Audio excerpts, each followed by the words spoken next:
Vous êtes de plus en plus nombreux à nous suivre et à participer à l'évolution de la chaîne Afrique N24, et sincèrement nous tenions à vous en remercier. Nous lisons tous vos commentaires qui enrichissent le débat et vraiment nous vous demandons de nous soutenir, en aimant les vidéos pour une large diffusion, et pour continuer à avoir une ligne éditoriale indépendante, et vous proposer de nouvelles émissions toujours de plus en plus enrichissantes. Ne restons pas passifs, soyons actifs. Merci et à bientôt. Bonjour l'Afrique, bonjour le Togo, bonjour les amis. Les amis, aujourd'hui 3 octobre 2024, nous sommes fériés et le fait de rester à la maison parce que il y a réunification des deux Allemagnes n'est pas un hasard.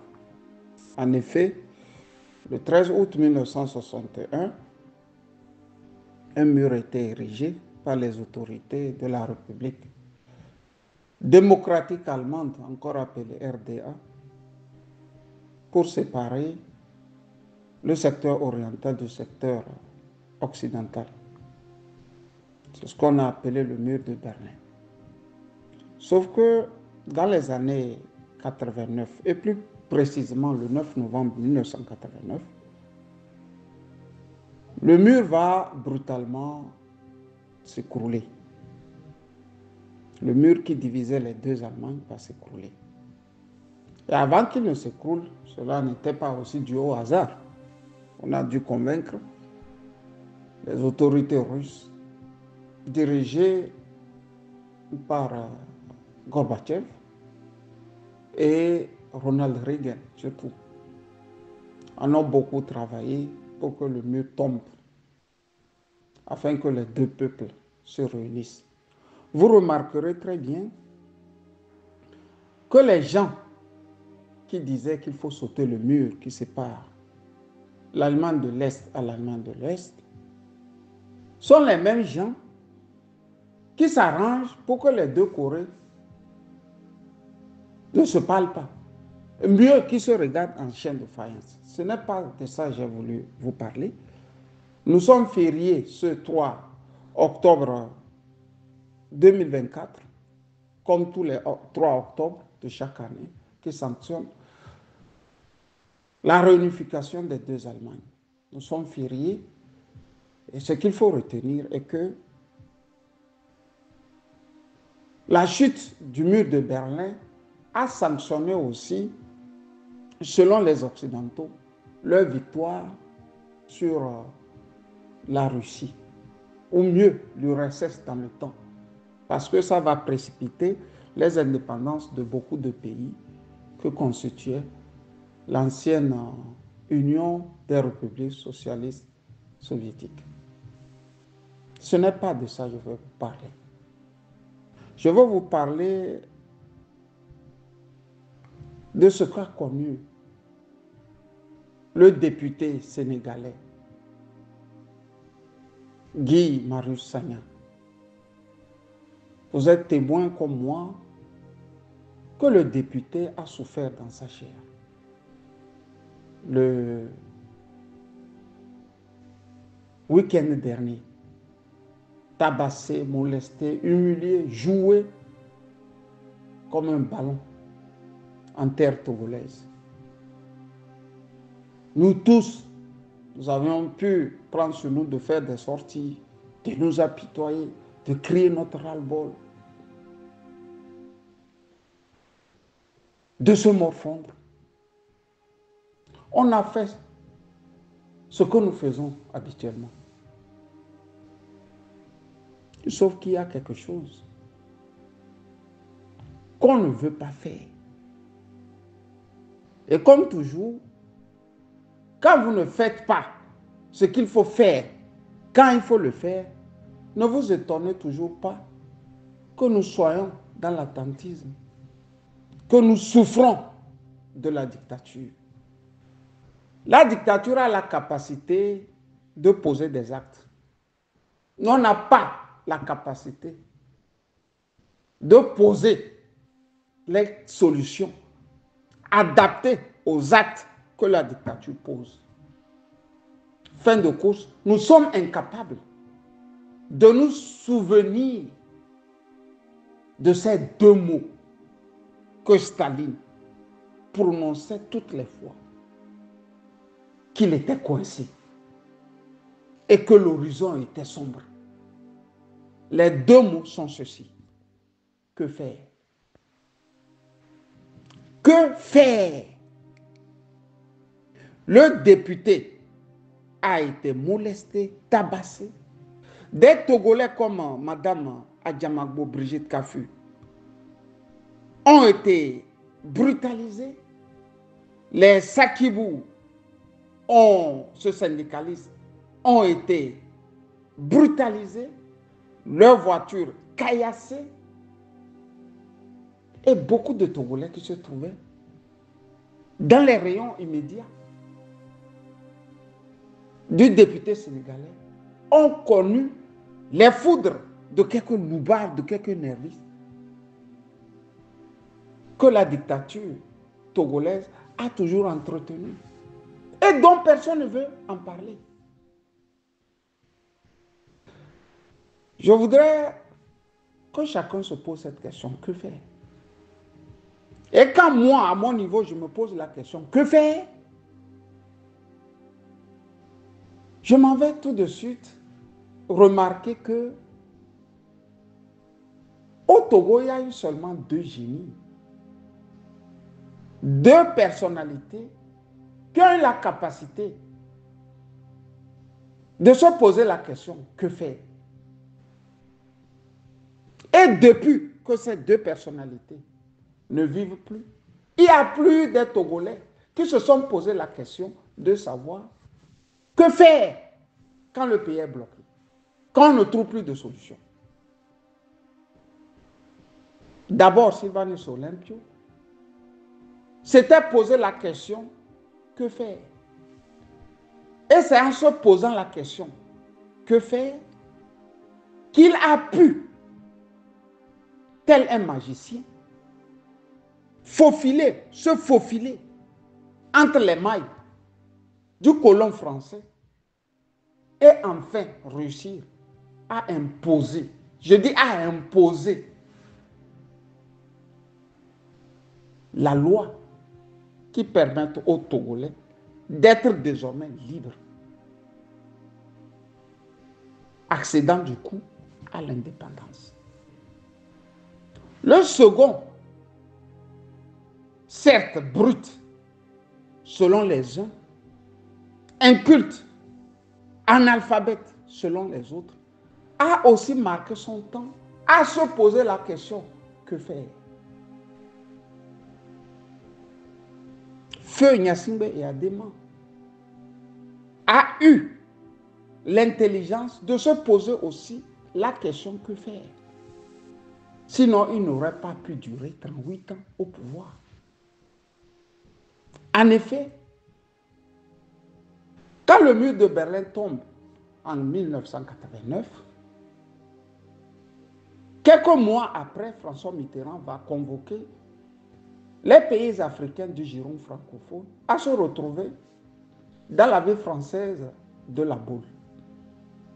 Et de là, il va tenser aux uns aux autres que désormais, les pays colonisés devraient aussi accéder aux démocraties. La chute de Yadema commence le jour où François Mitterrand a publiquement dit « La France n'aidera que les pays qui se démocratisent ».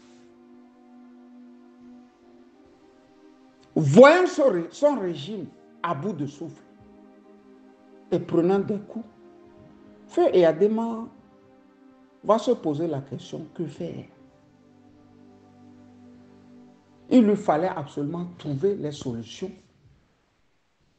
aux réponses,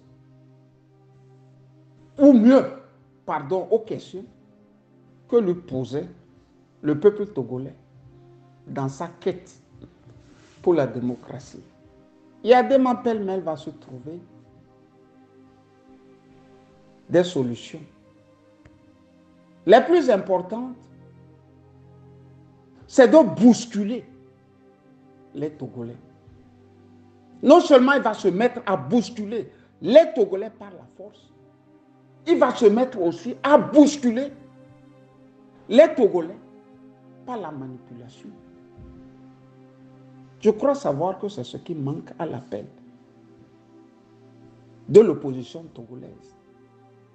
Comment pouvez-vous m'expliquer que la coopération arrêtée et Adema ait pu survivre 15 bonnes années sans l'aide des Blancs? Et que nous ne sommes pas en mesure de trouver les voies et moyens pour bloquer la dictature de Faure Gnassingbé. Vous vous rappelez très bien qu'après que l'Union européenne ait coupé toutes les relations avec le Togo, et Adema avait pris sur lui de trouver les moyens par lesquels il pouvait faire vivre encore son régime. Le premier moyen est celui-ci. Trouver les moyens financiers pour que son régime ne tombe pas. Quand nous étions à l'université, quand vous sortez des cours, vous voyez des populations venues dans tout le Togo, dans les jardins de Lomé 2, attendant être reçues pour avoir des millions. Il y a des amis qui pouvaient faire une petite délégation et aller soutirer à Eyadema 50 millions, 100 millions. On nous parle d'un certain Togla qui aurait, lui, pu arracher la coquette somme de 100 millions à Eyadema. Je ne parlerai pas des groupes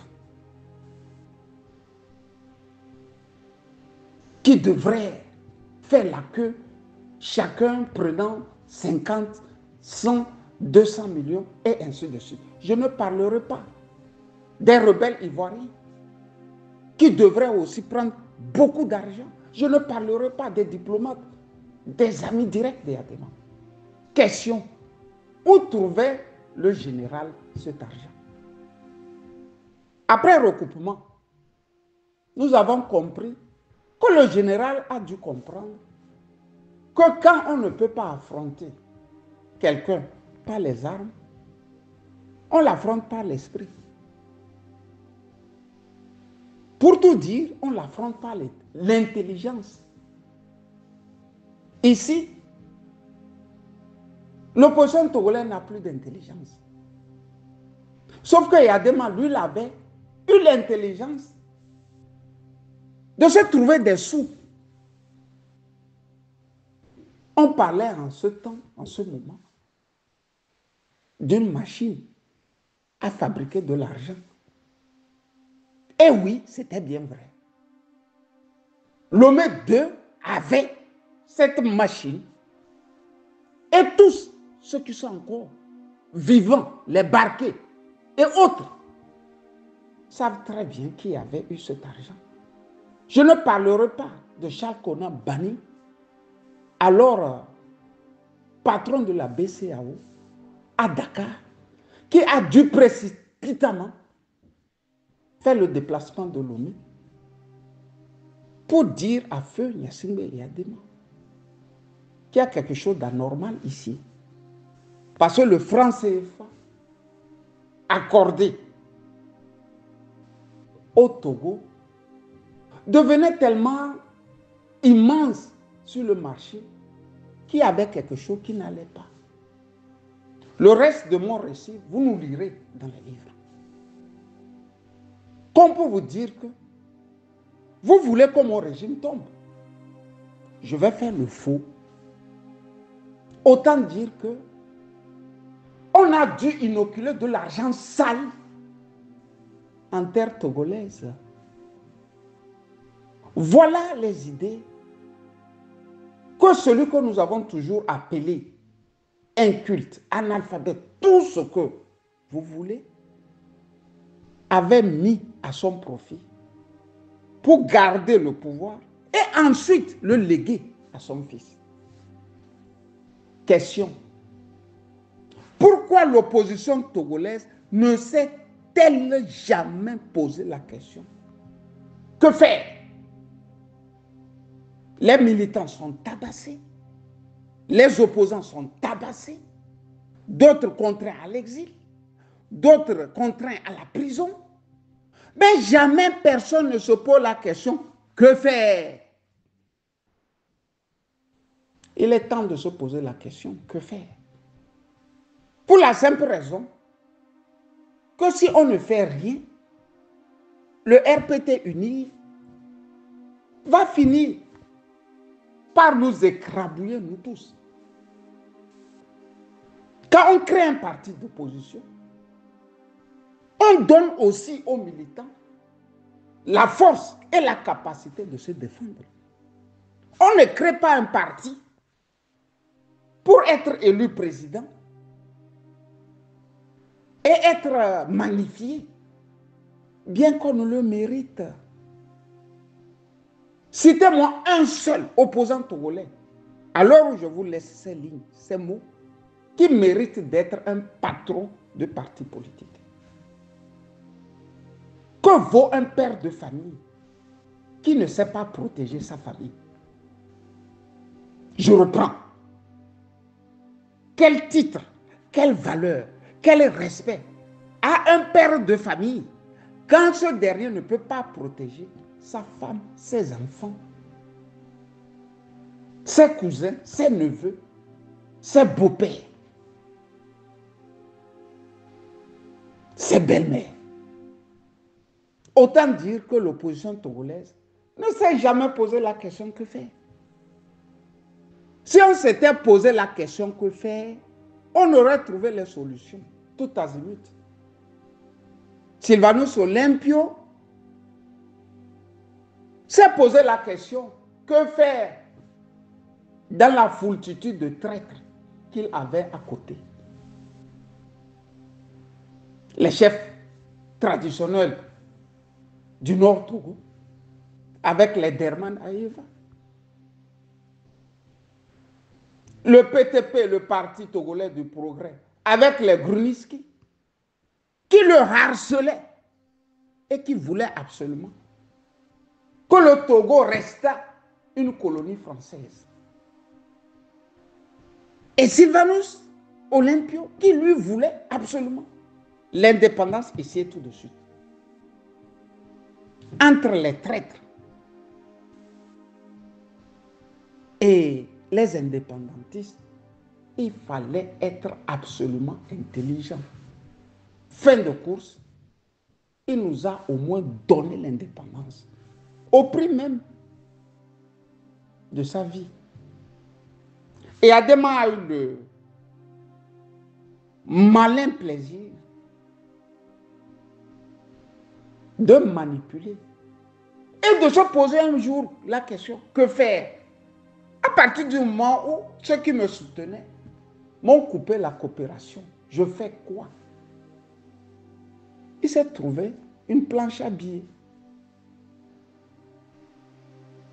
Il s'est trouvé une planche à billets. Le Togo ne s'est pas mieux comporté, mieux vécu que quand on a coupé la coopération. Parce qu'Adema avait la liquidité à ne point finir. Qui est-ce qui s'est posé la question? Où trouve-t-il cet argent? Pour ne pas donner 10 000, 20 000, 50 000, mais pour donner en millions, en milliards. Je fais cette sortie ce 3 octobre 2024 pour dire à messieurs les opposants que quand ça ne va pas dans un pays, on se pose la question, que faire? Quand la famine s'était abattue en Russie dans les années 1917, Lénine et ses amis se sont posé la question, que faire? Le lendemain, ils ont créé ce qu'on a appelé les kolkhozes et les sovkhozes. Ces vastes domaines agricoles qui prennent des milliers de kilomètres. Rien que pour la culture. Afin que les Russes ne mourut plus de famine. Depuis 1990, une petite famine, les Nyassingé, traumatise un peuple, traumatise une population, traumatise des partis politiques et vont au-delà du Togo, traumatiser certains citoyens de l'Afrique. L'opposition togolaise est encore en incapacité de se poser la question, que faire? Je dis, que faire? Quand j'ai posé la question, que faire? J'ai voulu terminer en disant, vous êtes Togolais, quelqu'un prend sur lui de créer un parti politique ou a déjà un parti politique. Si vous vous retrouvez, après discussion, il faut poser la question à votre chef. Maintenant que c'est une seule famille qui nous dirige depuis 60 ans, nous sommes venus ici pour vous poser cette question, cette ultime question. Que faire?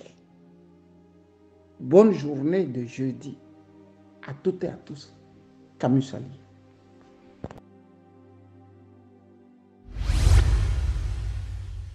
Likez la vidéo si ce n'est pas déjà fait. Laissez aussi votre point de vue en commentaire. Abonnez-vous et cliquez aussi sur la petite cloche de notification pour ne rien rater de nos prochaines vidéos. N'oubliez pas de partager aussi la vidéo et de la liker.